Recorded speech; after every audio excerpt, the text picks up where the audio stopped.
Hello dear students of class 11। দেখ already তোদের 2D geometry মানে 2 ডাইমেনশনাল জিওমেট্রি দ্বিমাত্রিক স্থানাঙ্ক জ্যামিতি সেটা শুরু করেছি এবং অলরেডি যে টপিকগুলো নিয়ে আলোচনা হয়েছে সেগুলো তোরা ক্লাস 9 বা 10এই করে এসেছিস এবং সেই নিয়ে বিভিন্ন অঙ্কও করেছিস এবং অলরেডি যে পূর্বপাঠের পুনরালোচনা হলো সেখানেও অঙ্কগুলো করেছিস বেশ কিছু।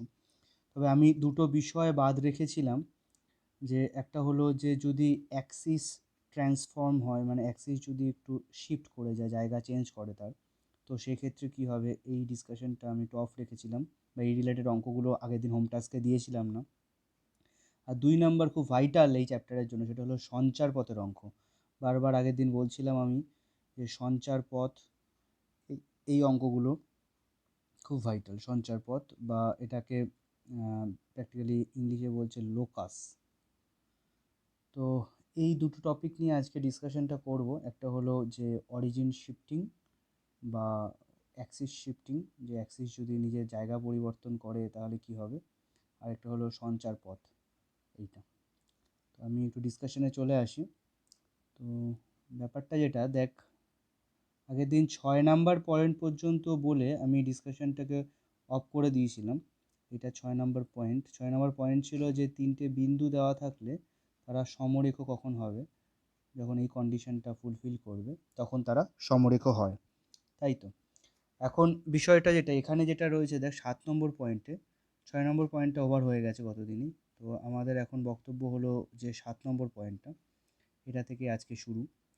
যে অক্ষ দুটি সমান্তরাল রেখে এইচ কমা কে বিন্দুতে মূলবিন্দু স্থানান্তরিত হলে এবং পুরনো ও নতুন অক্ষ দুটির সাপেক্ষে সমতলের উপরিস্থিত একটি বিন্দু পি এর স্থানাঙ্ক যথাক্রমে এক্স কমা ওয়াই ও X dash comma Y dash হলে আমরা এই রূপে রূপান্তর করতে পারি যে X equals to x dash plus H আর Y equals to Y dash plus K. যাই হোক, এটা একটা থিওরিটিক্যাল কথা। সেই থিওরিটিক্যাল কথাটাকে আমি প্র্যাকটিক্যালি একটা জিওমেট্রিক ফিগারে নিয়ে যাচ্ছি এখনই, যাতে বুঝতে সুবিধা হয় বা বিষয়টা আরও ক্লিয়ার হয়। তো সেটার জন্য এই জায়গাটা একটু ক্লিয়ার করে দিই বোর্ডটা। দেখ প্রথমে আমি একটা অ্যাক্সিস ড্র করি। এটা হচ্ছে ভাব এক্স অ্যাক্সিস আর এটা হলো ওয়াই অ্যাক্সিস, ঠিক আছে। এই জায়গাটা কি আমাদের অরিজিন বা মূলবিন্দু, যার স্থানাঙ্ক কি 0,0, তাই তো। আচ্ছা, এইবার দেখ এক্স অ্যাক্সিসের প্যারালেলে একটা সরলরেখা টানলাম, মানে এক্স অক্ষের সাথে সমান্তরালভাবে, আরেকটা সরলরেখা টানলাম ওয়াই অক্ষের সাথে সমান্তরালভাবে, ঠিক আছে। এখন এই যে সমান্তরালভাবে দুটো সরলরেখা টানলাম, সেই সরলরেখাটার একটাকে এক্স ড্যাশ নাম দিলাম, তাহলে এটা একটা এক্স ড্যাশ অ্যাক্সিস, এটা নতুন একটা এক্স অক্ষের সমান্তরাল বুঝতে পারি, নতুন একটা এক্স অক্ষ ভাবতে পারি এরকম। আর এইটা নাম দিলাম ওয়াই ড্যাশ, এটা হলো ওয়াই অক্ষের সমান্তরাল, তাই এটা নতুন একটা ওয়াই অক্ষ, এরকম একটা ভাবতে পারি। এখন দেখ মূলবিন্দু আমাদের এখানটায় ছিল, মূলবিন্দু থেকে এই বিন্দুটা কতটা ডিস্টেন্স ক্রিয়েট করলো সেটা ভুজ এবং কোটির হিসাবে, সেটা একটু হিসাব করে নেওয়া যাক। ভাব মূলবিন্দু থেকে এই যে পয়েন্টটা এখানটায় রয়েছে, যে পয়েন্টটা, এই পয়েন্টটা যদি এইচ দূরত্বে থাকে, আর এখানে যেটা ওয়াই অক্ষের উপর পয়েন্টটা রয়েছে সেটা যদি মূলবিন্দু থেকে কে দূরত্বে থাকে, তাহলে আমরা এই বিন্দুটার স্থানাঙ্ক কি বলতে পারি, এইচ কমা কে, ঠিক আছে। মূলবিন্দুটা হলো 0,0 এবং নতুন অক্ষে মূলবিন্দুটা কি এইচ কমা কে। তাহলে বিষয়টা কি দাঁড়ালো, মূলবিন্দুটা দেখ স্থানান্তর হয়ে চলে গেছে কোথায়, এইচ কমা কে বিন্দুতে। ঠিক এই কথাগুলি কিন্তু ওখানে থিওরিতে লিখেছে, 7 নম্বর যে পয়েন্টটা রয়েছে সেখানে থিওরিতে এই লেখাগুলোকেই লিখেছে।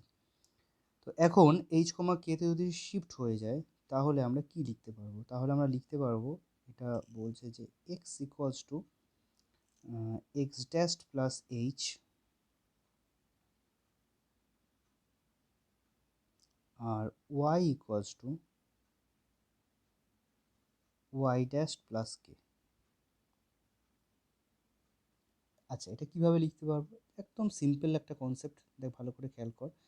এই যে ডিস্টেন্সটা দেখতে পাচ্ছিস, এই ডিস্টেন্সটা খেয়াল কর, এই পুরো যে ডিস্টেন্সটা, এই ডিস্টেন্সটাকে যদি আমরা এক্স ভাবি, ঠিক আছে, এবার এই ডিস্টেন্সটা কি হচ্ছে, এই ডিস্টেন্সের এই পার্টটুকু হলো এইচ, অলরেডি দেখতে পাচ্ছি এইচ, আর এইচের পর থেকে যে ভাগটা সেটা হলো কি এক্স ড্যাশ, তাহলে এই ভাগটাও কি হবে এক্স ড্যাশ।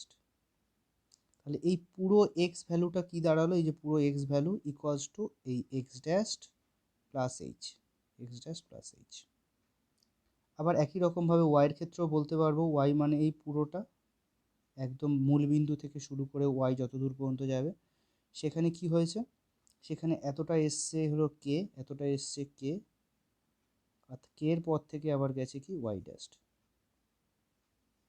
ঠিক আছে, তাহলে ওয়াই ইকুয়ালস টু কি লিখতে পারবো, ওয়াই ড্যাশ প্লাস কে। ক্লিয়ার? এখন বিষয়টাকে একটু অন্যভাবে দেখা যাক। এই যে এক্সটা লিখছি, এক্সটাকে আমরা বলতে পারি কি ওল্ড অ্যাক্সিস, মানে পুরনো অক্ষ, যেটা আমরা সবসময় ইউজ করে থাকি সেটাকে আমরা পুরনো অক্ষ বললাম, ওল্ড অ্যাক্সিস। তাহলে লটাকে এরমভাবে বানানো যেতে পারে যে old axis equals to x dashed, যে এক্স ড্যাশড তার মানে কি new axis, old axis equals to কী হবে, নিউ অ্যাক্সিস প্লাস এইচ, অথবা কে। তাহলে কি ওল্ড অ্যাক্সিসে কে আছে, এক্স আছে, নিউ অ্যাক্সিসে কে আছে, এক্স ড্যাশ আছে, তাহলে x equals to x dash plus H. আবার ওয়াইয়ের সময় ওল্ড অ্যাক্সিসে ওয়াই আছে, নিউ অ্যাক্সিসে কে আছে, ওয়াই ড্যাশ আছে, সেক্ষেত্রে কী আছে, কে আছে। ক্লিয়ার? তাহলে old equals to new plus H অথবা কে, এভাবে আমরা মাথায় রাখতে পারবো সূত্রটা। এখন দেখার বিষয়টা হলো যে এইচ কে এই জায়গাগুলোতে কি রয়েছে তার উপর বেস করে আমাদের কোনো একটা সমীকরণ বা কোনো একটা বিন্দু স্থানাঙ্ক এগুলো আমরা বের করতে পারবো। আচ্ছা, আমি একটা প্র্যাকটিক্যাল এক্সাম্পল বা প্র্যাকটিক্যাল উদাহরণে চলে আসি যাতে বিষয়টা আরও একটু ক্লিয়ার হয়। ভাব এখানে তোদের মূলবিন্দু রয়েছে 0,0, তাহলে এটা কি এক্স অক্ষ, এটা ওয়াই অক্ষ, ঠিক আছে। এখন বলল যে মূলবিন্দুটা শিফট হয়ে অন্য একটা বিন্দুতে চলে গেল, যে বিন্দুটার স্থানাঙ্ক 2,3, কী বলছে, এই জায়গাটা যে বিন্দুটা সেটা হলো 2,3। আচ্ছা, এই বিন্দুটার নাম, মূল বিন্দুর নাম ও দিলাম, আর নতুন যে অক্ষটা পেলাম সেই অক্ষগুলো যে মূল বিন্দুতে ছেদ করেছে তার নাম ও ড্যাশ দিলাম, নতুন অক্ষগুলোকে একটা এক্স ড্যাশ একটা ওয়াই ড্যাশ দিলাম। ঠিক আছে, তাহলে বিষয়টা কি দাঁড়ালো, এখন দেখ যে শিফট করলো নতুন অক্ষে, নতুন অক্ষে শিফট করার পরে ব্যাপারটা কি দাঁড়ালো যে ও 2 ইউনিট গেছে এইচ একক, আর কে ইউনিট গেছে কি, মানে 3 ইউনিট গেছে সেটা হলো কে একক। তাহলে এইচ এর ভ্যালু এখানে হলো 2 আর কে এর ভ্যালু এখানে হলো কি 3। তাহলে আমরা এখানটায় কি লিখতে পাচ্ছি দেখ, old equals to new plus h মানে কি 2, আবার ওল্ড ইকুয়ালস টু নিউ মানে ওয়াই ড্যাশ প্লাস কী হবে কে। তাহলে x equals to x dash plus 2 লিখতে পারছি, আর Y equals to Y dash plus 3 লিখতে পারছি। এখন দেখ কেউ যদি বলে দেয় যে পুরনো অক্ষের সাপেক্ষে, পুরনো অক্ষ মানে কি এক্স আর ওয়াই অক্ষ, পুরনো অক্ষের সাপেক্ষে কোনো একটা বিন্দু এখানে রয়েছে পি বিন্দু, যার স্থানাঙ্ক 5,7, এটা কি বললাম যে ওল্ড সিস্টেম মানে পুরনো অক্ষের সাপেক্ষে, মানে কি এক্স কমা ওয়াই সিস্টেমে পুরনো অক্ষের সাপেক্ষে একটা বিন্দু স্থানাঙ্ক যদি 5,7 হয়, তাহলে এবার জানতে চাইলো যে নতুন অক্ষের সাপেক্ষে সেই বিন্দুটার স্থানাঙ্ক কী হবে। ভেরি ইজি ব্যাপার দেখ। তো তোর কাছে এখন ইনফরমেশন আছে, এইটা আছে 1 নম্বর সমীকরণ, এটা আছে 2 নম্বর সমীকরণ। আচ্ছা, 1 নম্বর সমীকরণ থেকে কি পাচ্ছি, পুরনো অক্ষের ভুজ পাচ্ছি, পুরনো অক্ষে ভুজের জায়গায় বসিয়ে দে মানে এক্সের জায়গায়, তাহলে কি বসাবো 5 ইকুয়ালস টু, এখন নতুন অক্ষের মানটা চাইবে, মানে নতুন অক্ষের মানটা আমার চাই মানে ভুজের মানটা, তাহলে এক্স ড্যাশ প্লাস 2 তো অলরেডি ছিল, তাহলে এক্স ড্যাশের মান কি দাঁড়ালো 5 মাইনাস 2 মানে 3। একই রকমভাবে 2 নম্বর সমীকরণ থেকে আমরা কি পেতে পারি, দেখ যে পুরনো অক্ষে ওয়াইয়ের মান কি 7 আছে, পুরনো অক্ষে ওয়াইয়ের মান 7 আছে, এই যে, তাহলে এখানে ওয়াইয়ের মানের জায়গায় 7 বসিয়ে দে, তাহলে 7 equals to Y dash plus k এর জায়গায় কে আছে 3, তাহলে এখান থেকে আমরা ওয়াই ড্যাশের মান কি পাচ্ছি 7 মাইনাস 3 মানে 4। তাহলে এক্স ড্যাস্টের মান পেলাম আমরা 3 আর ওয়াই ড্যাস্টের মান পেলাম আমরা 4। এক্স ড্যাস্টের মান 3 পাচ্ছি আর ওয়াই ড্যাস্টের মান 4 পাচ্ছি। তাহলে নতুন অক্ষের সাপেক্ষে ওই পি বিন্দুটার স্থানাঙ্ক কী হবে? নতুন অক্ষের সাপেক্ষে বি বিন্দুর স্থানাঙ্ক হবে 3,4। 3,4 ক্লিয়ার? পুরনো অক্ষের সাপেক্ষে যে বিন্দু স্থানাঙ্ক 5,7 ছিল, নতুন অক্ষের সাপেক্ষে সেই বিন্দু স্থানাঙ্ক কী পাবো আমরা? 3,4। তো এরকমভাবে সবসময় যে বিন্দুটা প্রথম অক্ষেই থাকতে হবে বা এরকমও হবে সেরকম কোনো মানে নেই। যে কোনো জায়গায় মানে দ্বিতীয় পাদও যেতে পারে, তৃতীয় পাদ, চতুর্থ পাদ, যে কোনো পাদে যেতে পারে, সেভাবে ক্যালকুলেশনটা হবে। ক্লিয়ার হয়েছে? আচ্ছা, এইবার দেখায় অন্য একটা বিষয়, যে ভাব একটা এরকম রয়েছে এক্স ওয়াই।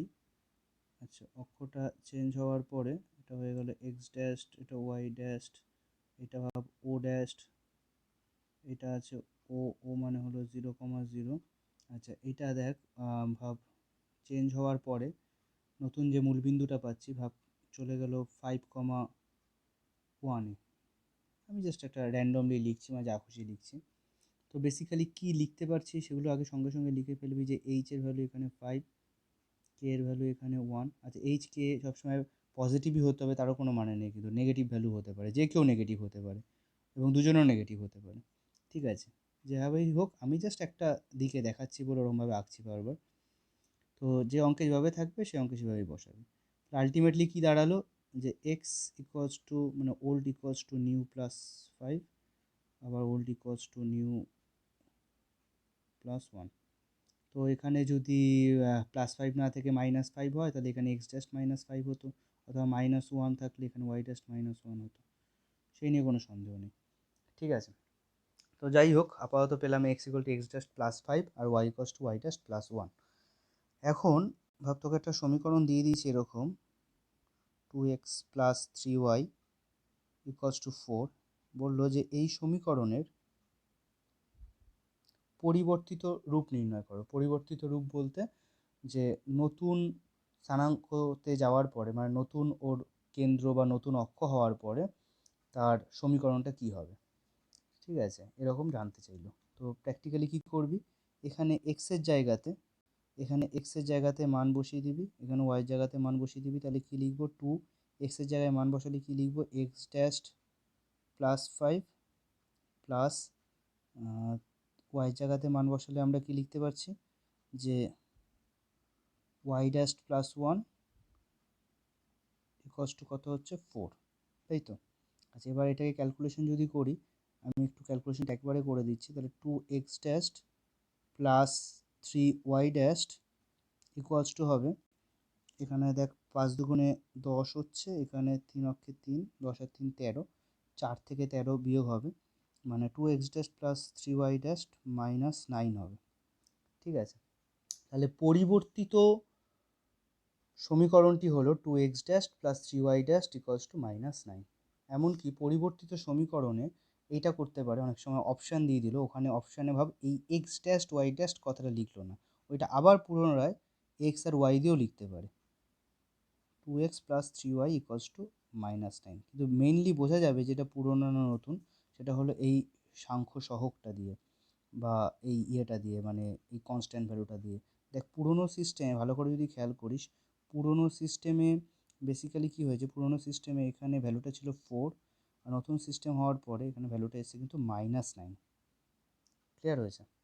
তো এই হলো বিষয়টা, যে পুরনো সিস্টেমে নতুন সিস্টেমে আসার যে প্রসেসটা হলো এইটা।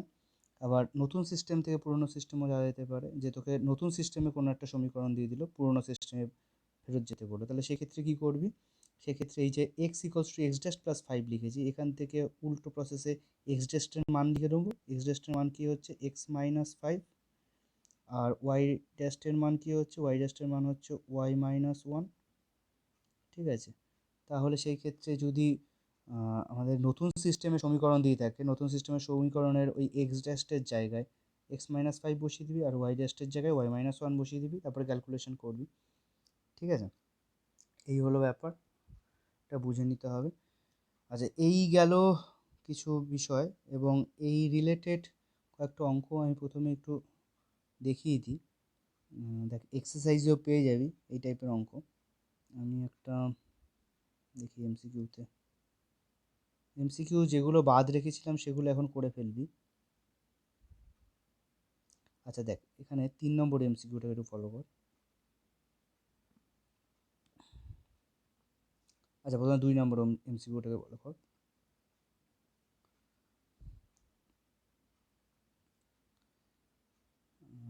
এই যে এমসিকিউটা এখানে রয়েছে যেটা, এই ক্ষেত্রে দেখ ভালো করে খেয়াল কর। 2 নম্বর এমসিকিউতে অক্ষ দুটির দিক অপরিবর্তিত রেখে, দিক অপরিবর্তিত রেখে বলতে এটা বোঝাচ্ছে যে অক্ষ দুটোকে ঘোরানো হচ্ছে না, অক্ষটা যেমন ছিল তেমনই থাকছে। এমনকি 3 নম্বর এমসিকিউতেও দেখতে পারবি লেখা আছে ঘূর্ণন প্রয়োগ না করে, মানে কি অক্ষটাকে ঘোরানো হচ্ছে না, অক্ষ যেমন ছিল তেমনই আছে। এবার অক্ষের সমান্তরালে অন্য দুটো অক্ষ কল্পনা করা হচ্ছে, তো অক্ষ কিন্তু ঘোরানো হয়নি, কিন্তু কিছুকে সমান্তরালে অন্য অক্ষ ভাবা হয়েছে। ঠিক আছে, তো এখানে কোনো রকমভাবে অপরিবর্তিত রেখে বা ঘূর্ণন প্রয়োগ না করে এই ধরনের শব্দে কোনো রকম ঘাবড়ানোর কিছু নেই। অ্যাকচুয়ালি যা যা আলোচনা করলাম সেইগুলোই বলতে চাইছে, একটু বিভিন্ন ভাষা প্রয়োগ করে। ঠিক আছে, তো যাই হোক, অক্ষ দুটির দিক অপরিবর্তিত রেখে মূলবিন্দু 0,-4 বিন্দুতে স্থানান্তরিত করলে, তাহলে দেখ এখানে 0টা দিয়ে এইচকে বোঝাচ্ছে আর -4 দিয়ে কে বোঝাচ্ছে। তাহলে এখানে আমরা টুক করে কি লিখে দিতে পারবো যে এক্স ইকলস টু, মানে পুরনো, equals to x dash plus 0। ঠিক আছে, আর ওয়াই ইকলস টু কি লিখতে পারবো একই রকমভাবে, y equals to Y dash, k এর মান দেখ -4, তাহলে ওয়াই ড্যাশ -4, তাহলে y equals to Y dash -4 আর x equals to x dash plus 0। এইবার এখানে যে এক্সগুলো হলো এখানে স্থানান্তরিত হলো। এবার দেখ, এবার যে অঙ্কটা দিয়েছে 4x plus 3y plus 12 equal to 0, এবার এখানটায় মানগুলো বসিয়ে দিতে হবে। তাহলে কি দাঁড়াচ্ছে দেখ তো। আচ্ছা, আমি একটু ফ্রেশ জায়গায় চলে যাই যাতে সহজে দেখাতে পারি তোদের। অঙ্কটা কি দিয়েছে, 4x plus 3y plus 12 equals two 0, এটা দিয়েছে।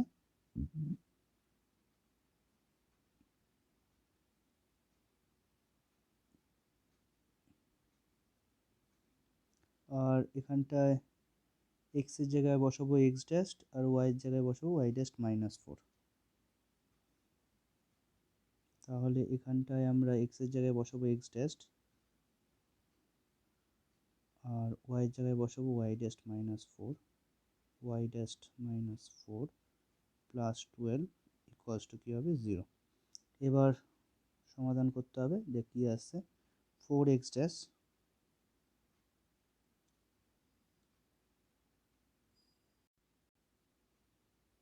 কী আসছে দেখ, 4x dash plus 3y dash, 3 4 12, তাহলে -12 প্লাস 12 ইকুয়ালস টু 0। আচ্ছা, এই 12 কেটে গেল, আলটিমেটলি কী পেলাম সমীকরণ, যে নতুন অক্ষের সাপেক্ষে সমীকরণটা হলো 4x dash plus 3y dash equals to 0। Clear? এখন দেখ, যখনই ওখানকার এমসিকিউর অপশানসগুলোতে চলে যাবি, দেখ অপশানসগুলোতে কিন্তু আর ড্যাশ দিয়ে লেখেনি, তুই ড্যাশ ছাড়াই দেখ কোনটা তোর অ্যান্সারের সাথে মিল আছে। দেখ অপশান সি, দেখ 4x plus 3y equals to 0 লেখা আছে। ঠিক আছে, দেখা যাচ্ছে 4x+3y ইকুয়ালস টু 0। একটু ওয়েট করে যা, 4x+3y ইকুয়ালস টু 0। ঠিক আছে, আমাদের কিন্তু অ্যান্সারটা তাই এসছে, আমাদের অ্যান্সারটা এসছে কি 4x dash plus 3y dash equals to 0। তো প্র্যাকটিক্যালি ড্যাশটাকে কল্পনা না করেই বাদ বাকিটুকু ভাবলেই হবে, যেখানে কি আসছে 4x+3y ইকুয়ালস টু 0। তাহলে ম্যাচ করে গেল, অপশান সি হচ্ছে অ্যান্সার।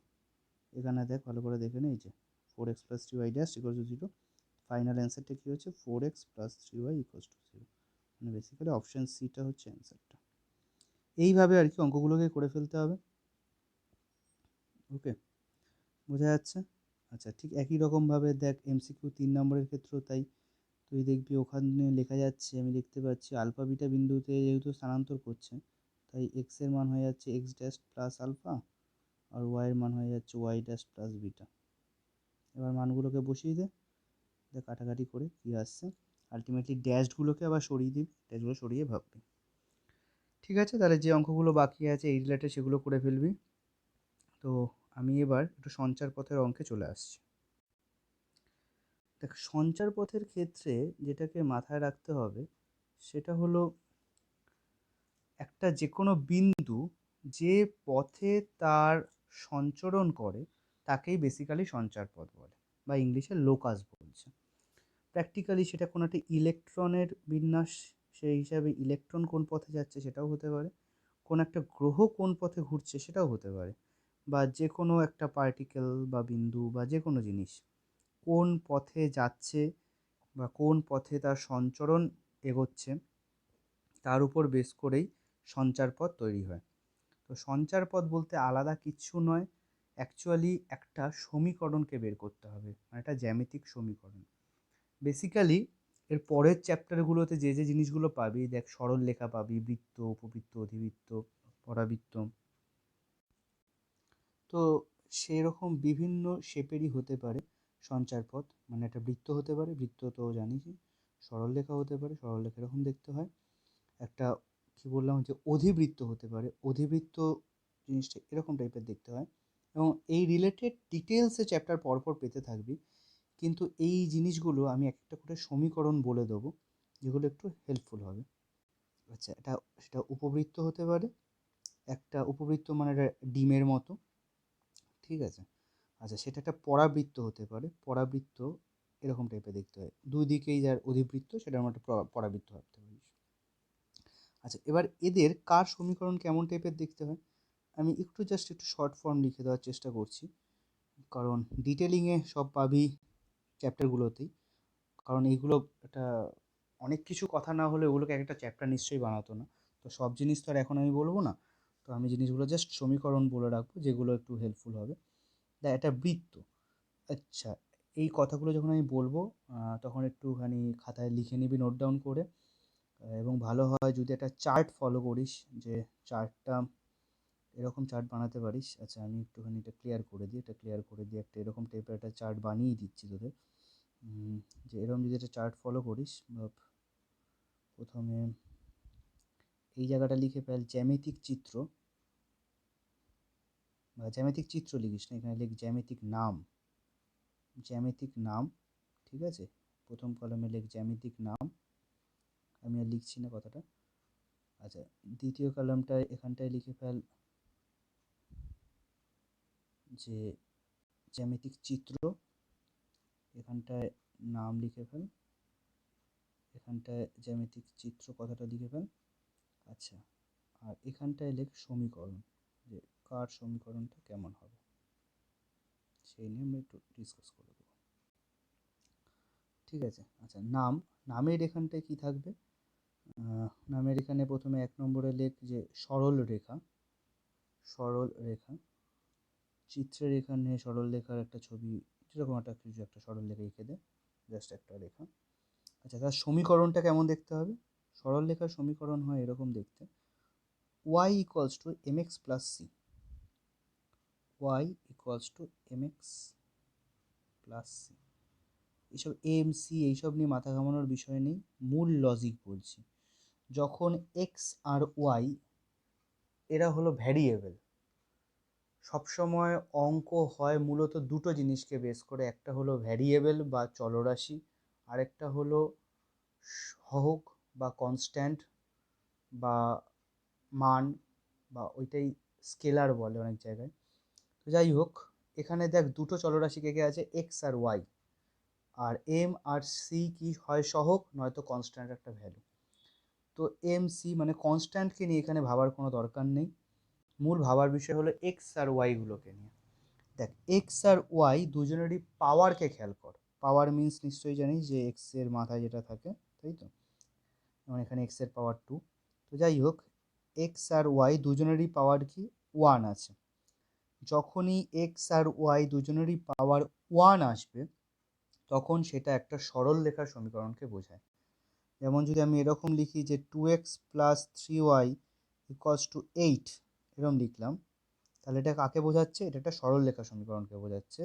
কারণ কি, এই 2 3 8 এইসব নিয়ে কিচ্ছু ভাবতে যাবো না, তার সহগ কী আছে, তার কনস্ট্যান্ট কী আছে, এসব নিয়ে ভাবার কোনো দরকার নেই এই মুহূর্তে। মূল বিষয় কি বললাম, যে চলরাশি মানে কি এক্স আর ওয়াই, তাদের পাওয়ারে কি আছে, পাওয়ারে দুজনেরই ওয়ান আছে, তাহলে এটা কি কনফার্মলি একটা সরল রেখার সমীকরণকে বোঝাচ্ছে। ওকে, আচ্ছা, এবার 2 নম্বরে চলে আসি। 2 নম্বর হলো বৃত্ত। বৃত্ত বা সার্কেল বলছে ইংলিশে। বৃত্ত দেখতে এরকম হয়। আচ্ছা, তার সমীকরণটা কেমন হবে? তার সমীকরণ হয় এরকম, দেখছে যে X square plus Y square equals to A square. দেখ, এক্স আর ওয়াই যে দুটো চলরাশি রয়েছে তাদের দুজনেরই পাওয়ার দেখ 2। যখন বৃত্ত বোঝাবে বা যখনই দেখবি সমীকরণে এক্স ওয়াই মানে দুটো চলরাশির দুজনেরই পাওয়ার 2 আছে এবং ডান দিকে যে ভ্যালুটা আছে, ঠিক আছে, সেইটা কোনো একটা পার্টিকুলার ভ্যালু, ঠিক আছে, তার স্কোয়ার থাকুক বা না থাকুক সেটা বিষয় না, পার্টিকুলার ভ্যালুকে বোঝাচ্ছে, তখন সেটা বৃত্তকে বোঝাবে। আচ্ছা, বৃত্তের সমীকরণ আবার এরকমও হতে পারে যে কোনো জায়গায় যদি এরকম দেখিস, এক্স মাইনাস 2 এর whole square plus Y minus 3 এর whole square equals to A square বা 4, কিছু একটা আছে এরকম টাইপের। মানে 2 বা 3 থাকতে হবে তার কোনো মানে নেই, বা 4 থাকতে হবে তার কোনো মানে নেই। মূল বিষয়টার উপর লজিকটা ক্লিয়ার কর, যে 2 3 এর জায়গায় আলফা বিটাও থাকতে পারে, সে অন্য কোনো ভ্যালুও থাকতে পারে, 4 এর জায়গায় অন্য কিছু থাকতে পারে। মূল বিষয় যে এরকম সামথিং এর হোল স্কোয়ার, সামথিং এর হোল স্কোয়ার যখন এক্স ওয়াই এরকম আকারে থাকবে, তখনই সেটা কার সমীকরণ হবে? বৃত্ত। আচ্ছা, এখনই প্রথমেই বলে দিই হলো উপবৃত্ত। বৃত্ত আর উপবৃত্তের মধ্যে পার্থক্যটা এখনই করে নে, তাহলে বুঝে যাবি। 3 নম্বর পয়েন্ট, উপবৃত্ত। উপবৃত্ত কি বললাম? একটা ডিমের মতো দেখতে হয়। আচ্ছা, উপবৃত্তের সমীকরণটা কি হবে দেখ, উপবৃত্তের সমীকরণটা হলো যদি এরকম হয় যে X square by A square plus Y square by B square equals to 1। একটু ভালো করে যদি খেয়াল করিস, দেখ বৃত্তের সমীকরণেও এক্স আর ওয়াইয়ের পাওয়ারে 2 ছিল, উপবৃত্তের সমীকরণেও এক্স আর ওয়াইয়ের পাওয়ারে 2 আছে। তাহলে দুজনের পাওয়ারেই যদি 2 থাকে, তাহলে আমরা কনফার্ম কী করে হব যে কোনটা বৃত্ত কোনটা উপবৃত্ত? আচ্ছা, এটা বোঝার উপায় হলো, দেখ আমি এখানটা বৃত্তের সময় বলছিলাম তার ডান দিকে একটা ফিক্সড ভ্যালু আছে, কিন্তু এখানে উপবৃত্তে যখনই করবি, দেখ ভালো করে খেয়াল কর, উপবৃত্তের ক্ষেত্রে তোর এ আর বি মিক্সড করে ভ্যালু আসছে। এ আর বি মিক্সড করে ভ্যালু আসছে, মানে যেহেতু দুটোই হরে আছে, এ স্কোয়ার একটা হরে বি স্কোয়ার, যদি লসাগুও করি, লসাগু করার পরে সেই লসাগুর যে হর আসলো সেই হরটাকে আমরা ইকুয়ালস টু 1-এর সাথে যদি গুণ করে দিই, ওখানে দেখ এ স্কোয়ার ইন্টু বি স্কোয়ার হয়ে যাচ্ছে, মানে দুটো ভ্যালুর উপর ওটা ডিপেন্ডেন্ট হয়ে যাচ্ছে। ঠিক আছে, আর উপবৃত্তের ক্ষেত্রেই যদি যে বি স্কোয়ারের জায়গাটায় এ স্কোয়ার থাকতো, বুঝে নিই ব্যাপারটা, তাহলেই দেখ সেটা বৃত্ত হয়ে যেত। কারণ কি, x square by A square plus Y square by A square, দুজনেরই হর সেম হয়ে যেত, তো লসাগু কী হতো? আমাদের সেমই হতো। তো লসাগু যদি সেম হয়ে যায়, তাহলে ওইদিকে গুণও হবে ডান দিকে এ স্কোয়ার ভ্যালুটাই, তাহলে x square plus Y square equal to A square হয়ে যেত। বোঝা যাচ্ছে? তাহলে এইটাই হলো বৃত্ত আর উপবৃত্তের মধ্যে পার্থক্য। বৃত্তের ক্ষেত্রে এক্স স্কোয়ার এবং ওয়াই স্কোয়ার দুজনেরই হরে সেম জিনিস আছে, মানে এ স্কোয়ার আছে ধরে নিতে পারিস।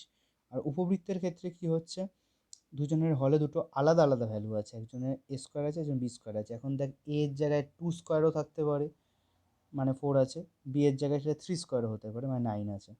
ঠিক আছে, আর বৃত্তের ক্ষেত্রে কী হবে, একটা পার্টিকুলার এ দিয়ে যে কোনো একটা ভ্যালুকেই বোঝাবে, মানে 2 স্কোয়ার মানে 2 স্কোয়ারকেই বোঝাবে, 4ই বোঝাচ্ছে। ঠিক আছে, তাহলে এই হলো একটা উপবৃত্তের সমীকরণ। আচ্ছা, এরপরে চলে আসি হলো আমি একেবারে পরাবৃত্ততে। পরাবৃত্ত ব্যাপারটাই কি হচ্ছে, 4 নম্বর পয়েন্ট, পরাবৃত্ত। অধিবৃত্তটা একদম শেষে দেখাচ্ছি। পরাবৃত্তটায় এরকম টাইপের দেখতে হচ্ছে, আমি একটু আগেই বলছিলাম যে দুই দিকে দুটো অধিবৃত্ত। অধিবৃত্তটা যদিও আমি এখনও আঁকিনি, অধিবৃত্তটা এরকম টাইপের দেখতে হয়। ঠিক আছে, অথবা এরকম টাইপের দেখতে হয়, যে কোনো। এবার দুই দিকেই যদি দুটো অধিবৃত্ত থাকে তাকে আমরা পরাবৃত্ত বলতে পারি। এগুলো ডিটেলিং আরও পাবে, আমি জাস্ট একটু সমীকরণের সাথে পরিচয় করিয়ে দিচ্ছি।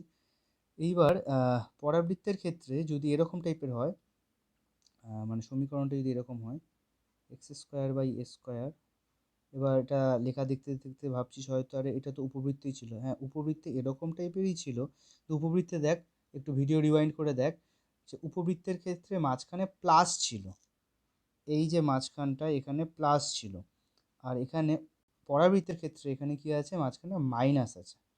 ঠিক আছে, তাহলে কি হচ্ছে, x square by A square minus y square by B square equals to যদি 1 থাকে, এইটা কার সমীকরণ হবে, এটা একটা পরাবৃত্তের সমীকরণ হবে। ঠিক আছে, clear? X square by A square minus y square by B square equal to 1 হলে এটা একটা পরাবৃত্তের সমীকরণ হবে। আচ্ছা, আমি এবার লাস্ট চলে যাচ্ছি 5 নম্বর টপিক, যে সেটা হলো অধিবৃত্ত। অধিবৃত্ত বা ইংলিশে বলছে প্যারাবোলা। এই যে ছবিটা অলরেডি এঁকে ফেলেছিলাম একটু আগেই, যে কোনো একটা দিকে। ঠিক আছে, হয় এটা অথবা এটা। ঠিক আছে, এই টাইপের সমীকরণ হলো অধিবৃত্ত। অধিবৃত্তের চেনার সব থেকে বেস্ট উপায় হলো, দেখবি যে কোনো একটা ভ্যারিয়েবলের পাওয়ার 2 হবে আর আরেকটা ভ্যারিয়েবলের পাওয়ার 1 হবে। মানে ওয়াই স্কোয়ার ইকুয়ালস টু হবে 4ax। দেখ, ওয়াইয়ের পাওয়ারে 2 আছে, এক্সের পাওয়ারে 1 আছে, অথবা উল্টোও হতে পারে, x square equals two 4ay হলো। ঠিক আছে, সেটাও হতে পারে, অথবা কোনো জায়গায় এরকমও থাকতে পারে, এক্স মাইনাস 2 এর হোল স্কোয়ার ইকুয়ালস টু ভাবে এরকম এলো 8y।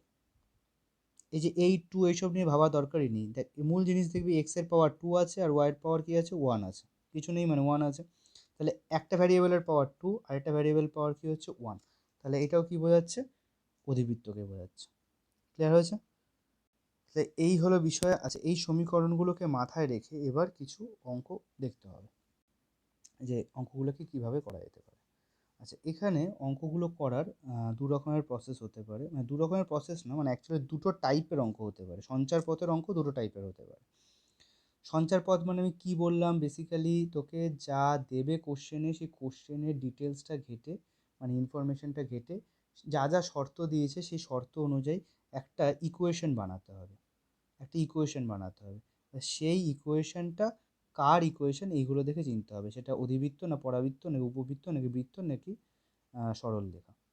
ঠিক আছে, যেটা বলে দিলে বেশ, সঞ্চারপথের সমীকরণ এইটা, বা সঞ্চারপথের সমীকরণ, এই সমীকরণটা লিখে দিতে হবে, যে সমীকরণটা বেরোলো তারপরে এই নামটা লিখে দিতে হবে, যে অধিবৃত্ত বা পরাবৃত্ত কিছু। ঠিক আছে, মূল বিষয়টা কি, যে শর্তগুলো দিচ্ছে কোশ্চেনে, যে যা যা যা বলছে সেই জিনিসগুলোকে কিন্তু একটা ম্যাথামেটিক্যাল রূপে নিয়ে আসতে হবে আগে। ম্যাথামেটিক্যাল রূপে নিয়ে এসে তারপরে সেটা ক্যালকুলেশনটা দরকারি। ঠিক আছে, তো সেরকম 2-3টে অঙ্ক আমি একটু দেখিয়ে দিচ্ছি যাতে সুবিধা হয় বুঝতে।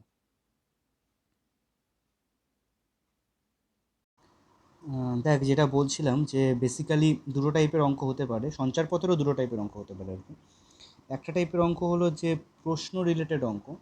মানে প্রশ্ন রিলেটেড অঙ্ক বলতে যেমন ভাব, অতি সংক্ষিপ্ত 40 41, ঠিক আছে, তারপরে সংক্ষিপ্তর ওখানে গিয়েও পাবি পরপর 24, তারপরে 25 26 27, এগুলো দেখবি প্রশ্ন রিলেটেড অঙ্ক 28। ঠিক আছে, আরেকটা আছে হলো 2 নম্বর হলো প্যারামিটার রিলেটেড অঙ্ক। আচ্ছা, আমি দুটো টাইপ ভাগ করে দিই। প্রথমে একটা হলো প্রশ্ন। প্রশ্ন বলতে কেউ শর্ত সাপেক্ষে কিছু কথা লিখে দিয়ে প্রশ্ন বলবে, প্রশ্ন রিলেটেড অঙ্ক। আর একটা 2 নম্বর হলো, প্রশ্ন বলতে কিছু কথা রিলেটেড, মানে একটু কথা দিয়ে বোঝাবে আর কি, কথার অঙ্ক বললাম আর কি। যাই হোক, আর 2 নম্বর অঙ্ক হলো প্যারামিটারের অঙ্ক। প্যারামিটার জিনিসটা কি, এটার সাথে আমি একটু পরিচয় পরে করাচ্ছি। ঠিক আছে, প্যারামিটার রিলেটেড অঙ্ক। ঠিক আছে, এখন প্রশ্ন বা কথা দিয়ে যে অঙ্কগুলো থাকছে সেরকম 1-2টো অঙ্ক প্রথমে দেখিয়ে নিই। খুব সিম্পল অঙ্ক, যেমন ভাব অতি সংক্ষিপ্তর, আমি যে কোনো একটা অঙ্ক চুজ করি, অতি সংক্ষিপ্তর 40 নম্বর অঙ্কটা। অতি সংক্ষিপ্তর মানে আমি যে পিডিএফটা পাঠিয়েছি সেই অনুযায়ী অতি সংক্ষিপ্ত 40। ঠিক আছে, প্রশ্নটা বলছে যে, একটু প্রশ্নটা দেখে নিবি একবার, যে একটি বিন্দু এক্স ওয়াই সমতলে, এক্স ওয়াই সমতল মানে অন্য কিছু ভাবার দরকার নেই, মানে এক্স অক্ষ ওয়াই অক্ষ হিসাবেই বলছে, এটাকে এক্স ওয়াই সমতল বলে। ঠিক আছে, বলছে যে এক্স ওয়াই সমতলে এমনভাবে গতিশীল যে এক্স অক্ষ থেকে তার দূরত্ব এবং 1, -2 বিন্দু থেকে তার দূরত্ব সর্বদা সমান। আচ্ছা, এক্স অক্ষ থেকে তার দূরত্ব আর 1, -2 বিন্দু থেকে তার দূরত্ব সর্বদা সমান হলে সঞ্চারপথের সমীকরণ নির্ণয় করতে বলছে। আচ্ছা, সঞ্চারপথের অঙ্কে দেখ, একটা কথা সবসময় মাথায় রাখবি, যে এই কথার অঙ্ক মানে প্রশ্নের অঙ্কই হোক বা প্যারামিটারের অঙ্কই হোক না কেন, তোকে যে বিন্দুটার সঞ্চারপথ বের করতে দেবে, এটুকু ক্লিয়ার কর, তোর সঞ্চারপথ কার হয়, সঞ্চারপথ কিন্তু একটা বিন্দুর হয়, মানে একটা বিন্দু যে পথে যাচ্ছে সেটাই তার সঞ্চারপথ। ঠিক আছে, এবার আমি কি বলছি, এবার যে বিন্দুটার সঞ্চারপথ বের করতে দেবে সেই বিন্দুটা তোর অ্যাকচুয়ালি একটা অজানা বিন্দু হবে, সেই বিন্দুটা কিন্তু জানা বিন্দু না। তাই সেই বিন্দুটার একটা নাম ধরে নিলি পি, সবসময় ধরে নিবি, আর সেই বিন্দুটার স্থানাঙ্ক ধরে নিবি এইচ কমা কে। ভাব সেই বিন্দুটা এখানে আছে পি, এটা আমি জাস্ট এমনি এঁকেছিলাম একটু আগে এমনি। যাই হোক, পি একটা সেই বিন্দু আর যার স্থানাঙ্ক এইচ কমা কে, এটা লিখে নিবি আগে। ধরি বিন্দুটি হলো পি, যার সঞ্চারপথ নির্ণয় করতে হবে, এবং তার স্থানাঙ্ক ধরি এইচ কমা কে। এখন প্র্যাকটিক্যালি এই বিন্দুটা যে পথে ঘুরবে সেইটাই হবে তার সঞ্চারপথ। বোঝা যাচ্ছে? এই বিন্দুটা যে পথে ঘুরবে সেটাই হবে তার সঞ্চারপথ। আচ্ছা, এবার এই বিন্দুটা কীভাবে ঘুরবে, কী করবে, জানবো কী করে, বুঝবো কী করে? এবার দেখ যে তোকে কী কী কন্ডিশন দিচ্ছে। আচ্ছা, আমি কোশ্চেনটা আবার পড়ছি। এবার দেখ, একটি বিন্দু এক্স ওয়াই সমতলে, আচ্ছা এই বিন্দুটা হলো এইটাই সেই বিন্দু, এক্স ওয়াই সমতলে এমনভাবে গতিশীল যে যখনই গতিশীল কথাটা আসবে তখনই বুঝে নিবি এই পি বিন্দুর কথাই বলছে। এই বিন্দুটা যেভাবে গতিশীল বা এই বিন্দুটা যেভাবে সঞ্চার পথে যাচ্ছে বা যে পথে ঘুরছে, ঠিক আছে, এমনভাবে গতিশীল যে, কোশ্চেনে আসছি আবার, যে এক্স অক্ষ থেকে তার দূরত্ব এবং 1,-2 বিন্দু থেকে তার দূরত্ব সর্বদা সমান। আচ্ছা, এক্স অক্ষ থেকে এই বিন্দুটার দূরত্ব কীভাবে পাবো? দূরত্ব বলতে সবসময় এক্স অক্ষ বা ওয়াই অক্ষের হিসেবে লম্ব দূরত্বকে বোঝায়। আচ্ছা, পি বিন্দুর স্থানাঙ্ক যদি এইচ কমা কে হয়, তাহলে এটা লম্ব বরাবর যদি এক্স অক্ষে চলে আসি, এখানে এক্স অক্ষের উপর স্থানাঙ্ক কী হবে? এইচ কমা জিরো, কারণ এক্স অক্ষের উপর কোটি থাকে না, তাহলে কে এর মানটা কি জিরো হচ্ছে, কিন্তু এইচটা থাকবে। ঠিক আছে? আচ্ছা, এই জায়গাটার একটা নাম দিয়ে দে, ভাব এ দিয়ে দিলাম। তাহলে পি বিন্দু থেকে এর দূরত্ব, আচ্ছা আর পি বিন্দু থেকে এর দূরত্ব আর কি বলছে, এক্স অক্ষ দূরত্ব, এবং 1,-2 বিন্দু থেকে এইটার দূরত্ব। আচ্ছা, 1,-2 বিন্দুটা কোথায় আছে?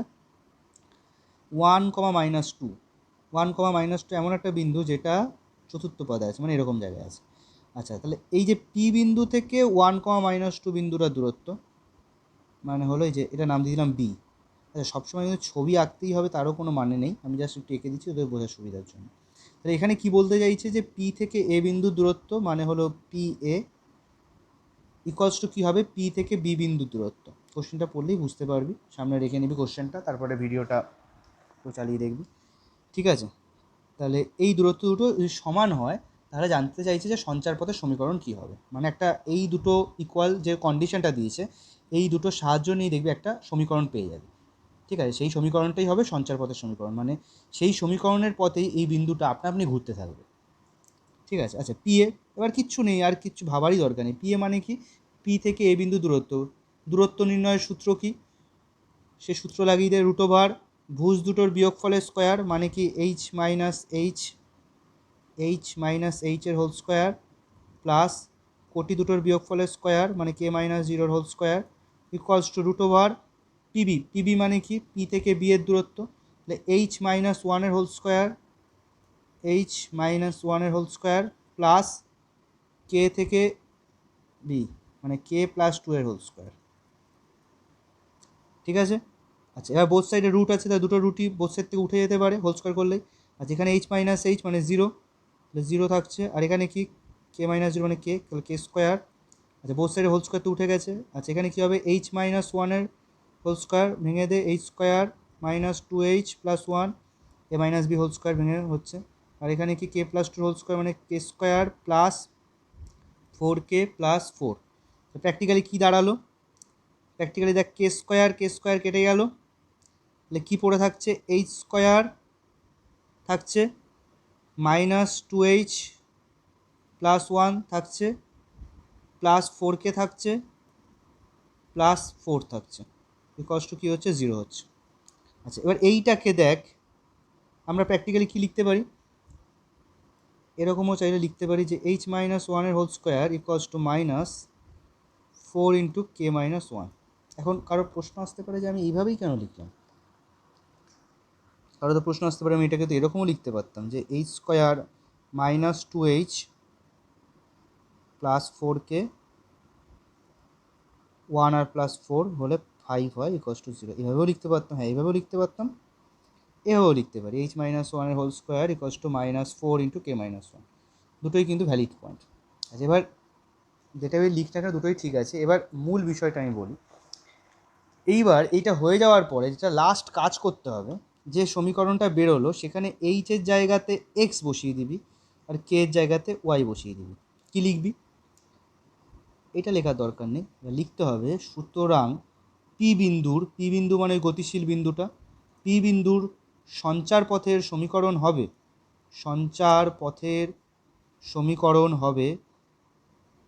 সমীকরণ কি হবে? কি বললাম? এইচের জায়গায় এক্স বসিয়ে দিবি, তাহলে কী হচ্ছে এক্স মাইনাস ওয়ানের হোল স্কোয়ার ইকুয়ালস টু কে এর জায়গায় ওয়াই বসিয়ে দিবি 4 × y-1। এইবার দেখ, এই যে সমীকরণটা পেলাম এইটা হলো একটা সঞ্চারপথের সমীকরণ। হ্যাঁ, এবার কিছু কিছু অঙ্কে তোকে কী করতে হবে, এই সঞ্চারপথের সমীকরণটাকে দেখে যাচাই করতে হবে যে এইটা কোন জ্যামিতিক চিত্রের সাথে মিলছে। একটু ভিডিও রিওয়াইন্ড করে দেখে নিই। আমি বলেছিলাম অলরেডি, যেখানে একটা ভ্যারিয়েবলের পাওয়ার স্কোয়ার আরেকটা ভ্যারিয়েবলের পাওয়ার 1, সেটা হলো কোন সমীকরণ? সেটা হলো অধিবৃত্তের সমীকরণ, মানে প্যারাবোলা। তাই এখানে এক্সের পাওয়ার 2 স্কোয়ার আছে আর ওয়াইয়ের পাওয়ারে 1 আছে, তাহলে এটা হলো অধিবৃত্তের সমীকরণ। আচ্ছা, এইবার যদি কেউ এইভাবে এখান থেকে এইটা দিয়ে লিখিস, সেই ক্ষেত্রেও সেটা ভ্যালিড। মূল কাজটা কিন্তু এইচের জায়গায় এক্স বসাতে হবে আর কে এর জায়গায় ওয়াই বসাতে হবে। তাহলে কী হবে? X square minus 2x plus 4y plus 5 equals to 0।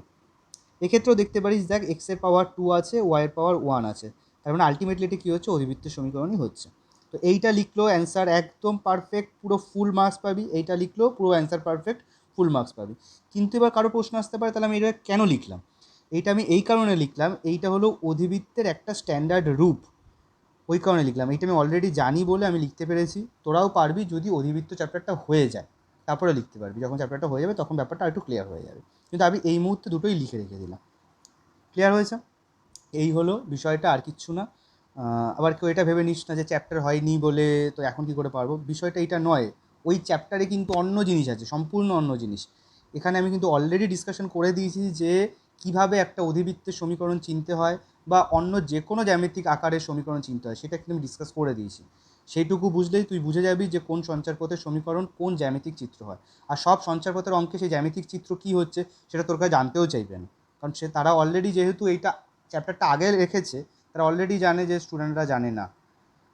ঠিক আছে, তাও আমি আগে থাকতে বলে রাখলাম, কারণ কিছু কিছু অঙ্কে আছে। তোকে মূল চাইবে হলো কি সমীকরণটা নির্ণয় করতে দিতে। ওকে, ক্লিয়ার হয়েছে? আচ্ছা আচ্ছা, দেখ আমি সঞ্চারপথের আরেকটা সেকেন্ড অঙ্ক নিয়ে ডিসকাস করি।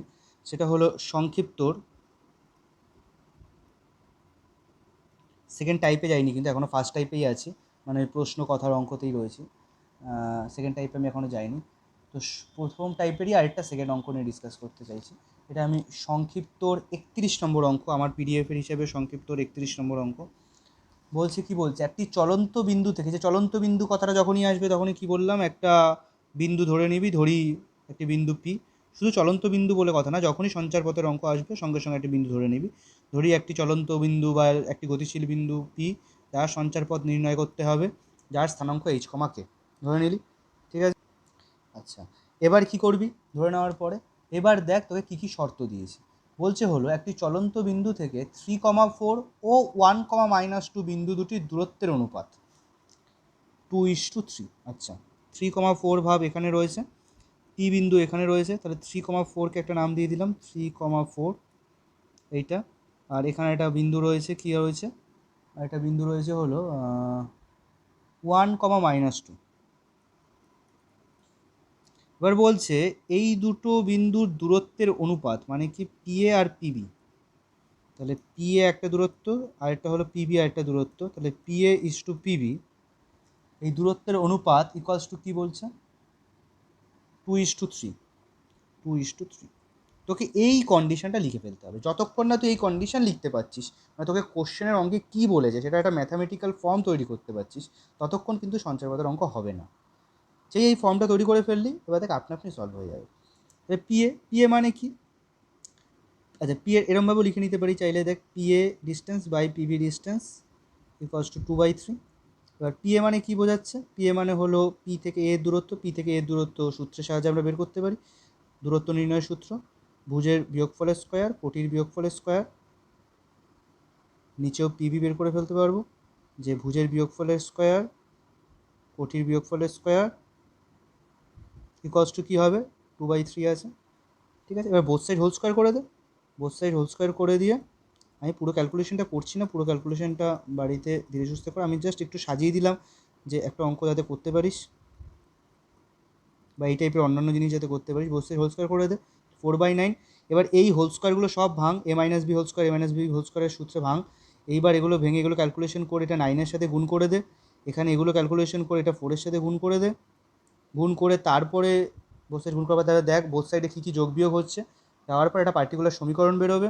যে সমীকরণই বেরোক না কেন ফাইনালি কী করবি, ফাইনালি লিখবি সুতরাং সঞ্চার পদের সমীকরণ হবে বলে লিখে এখানে যা বেরিয়েছে সেখানে আলটিমেট ক্যালকুলেশন করার পরে পুরো ফাইনাল ক্যালকুলেশন করে যোগ বিয়োগ টিয়োগ করে যা বেরিয়েছে লিখবি সঞ্চার পদের সমীকরণ হবে। প্রতিটা এইচের জায়গায় এক্স বসিয়ে দিবি আর প্রতিটা কে এর জায়গায় ওয়াই বসিয়ে দিবি, ব্যাস অঙ্ক শেষ হয়ে যাবে।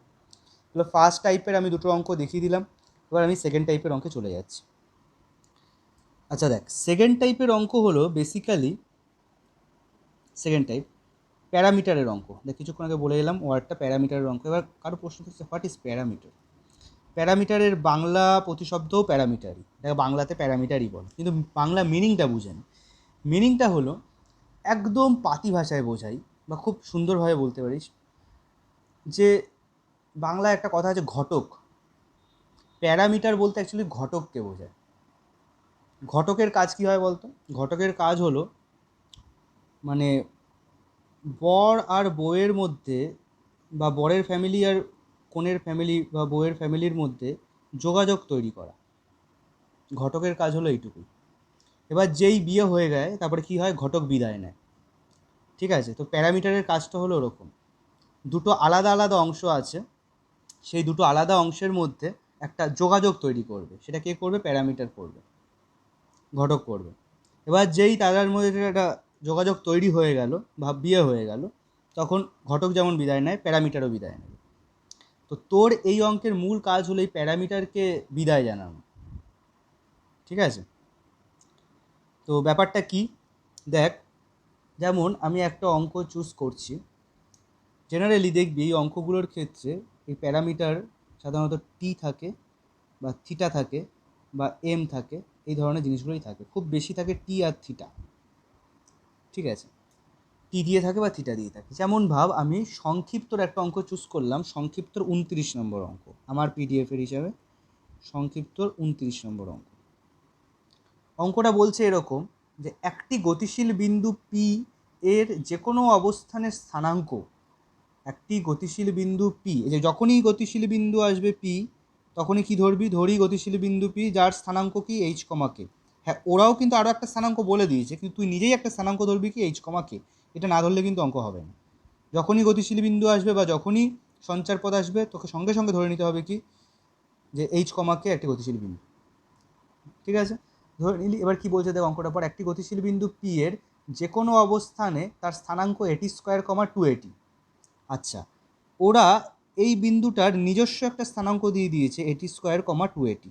দেখ ভালো করে দেখ অঙ্কটায় টি চলে এসছে, তার মানে কি ঘটক চলে এসছে, মানে প্যারামিটার চলে এসছে, ঠিক আছে। এবার কি, এবার বলছে কোশ্চেনটাই বলছে পি বিন্দুর সঞ্চারপথের সমীকরণ নির্ণয় করো। আচ্ছা এবার দেখ তুই একটা ধরে নিয়েছিস বিন্দু স্থানাঙ্ক, ওরা একটা দিয়ে দিয়েছে বিন্দু স্থানাঙ্ক, আলটিমেটলি দুজনই পি বিন্দু স্থানাঙ্ক। তাহলে আমরা কি লিখতে পারি, সুতরাং এইচ ইকলস টু এটি স্কোয়ার, এই যে এটার ভুজ আর এটার ভুজ সেম হতে হবে, আর কি লিখতে পারি কে ইকলস টু 280, ঠিক আছে। এইবার দেখ এই যে এইচ ইকল টু এটি স্কোয়ার, এইটা হলো তোর ভুজের পার্ট, এইটা হলো তোর বরপক্ষ বা পাত্রপক্ষ, আর এই যে কে ইকলস টু 280 এটা হলো তোর কোণে পক্ষ বা পাত্রীপক্ষ। আর এখানে ঘটকের কাজ কে করবে, ঘটকের কাজটা করবে হলো টি। এবার যেই এদের মধ্যে বিয়ে হয়ে যাবে, যোগাযোগ তৈরি হয়ে যাবে, সঙ্গে সঙ্গে কী করবে, ঘটক বিদায় হবে, মানে টি সরে যাবে।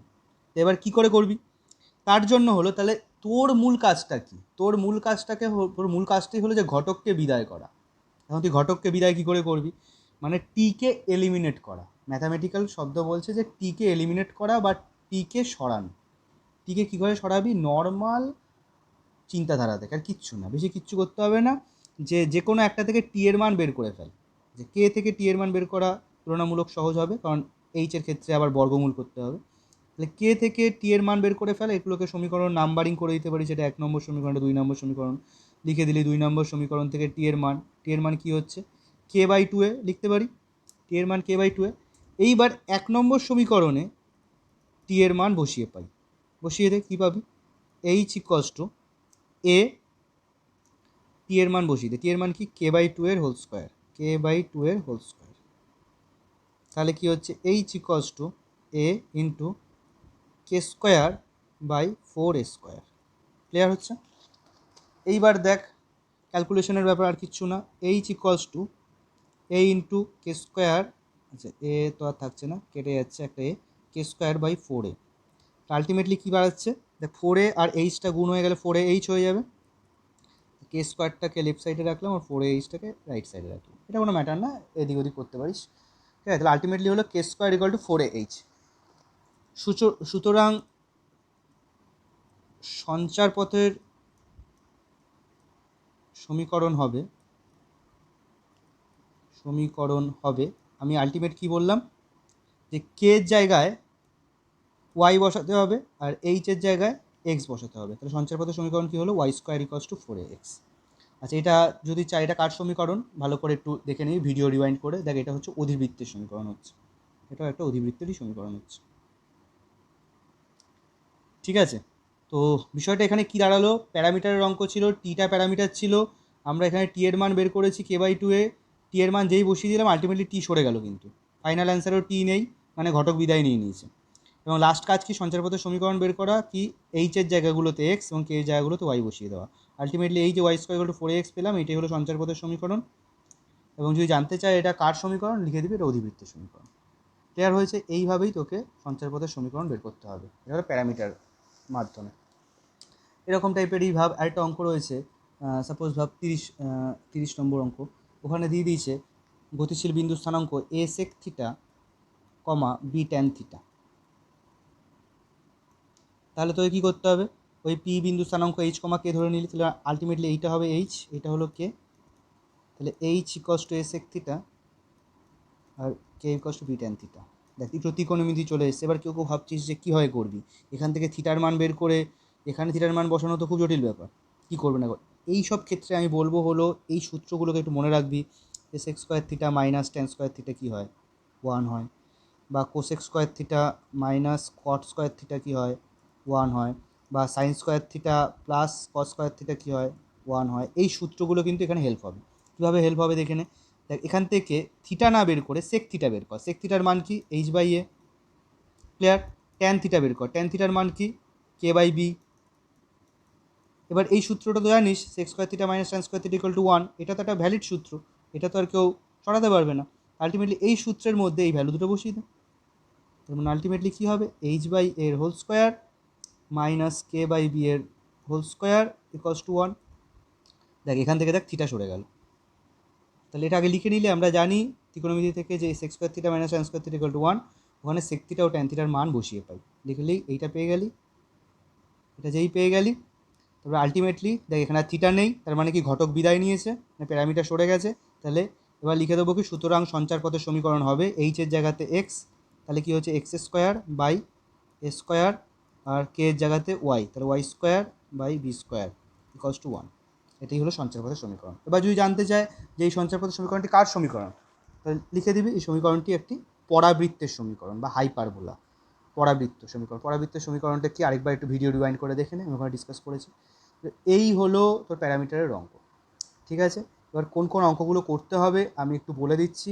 এই চ্যাপ্টার পুরো করার কোনো দরকার নেই, আগের দিনের যে টপিক বা দুটো বাকি রেখেছিলাম তার রিলেটেড যে অঙ্কগুলো রয়েছে সেগুলোই শুধু বলবো, সেই অঙ্কগুলো করলেই যথেষ্ট।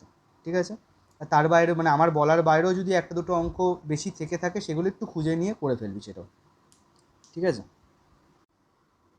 আচ্ছা দেখ অলরেডি এমসিকিউর 2 ডিসকাস করেছি যদিও, যাই হোক এই অঙ্কগুলো করে ফেলবি। এমসিকিউ 2 আগের দিন বাকি ছিল, যেগুলো 2, 3, 4 এগুলো বাকি ছিল, এগুলো করে ফেলবি 2, 3, 4।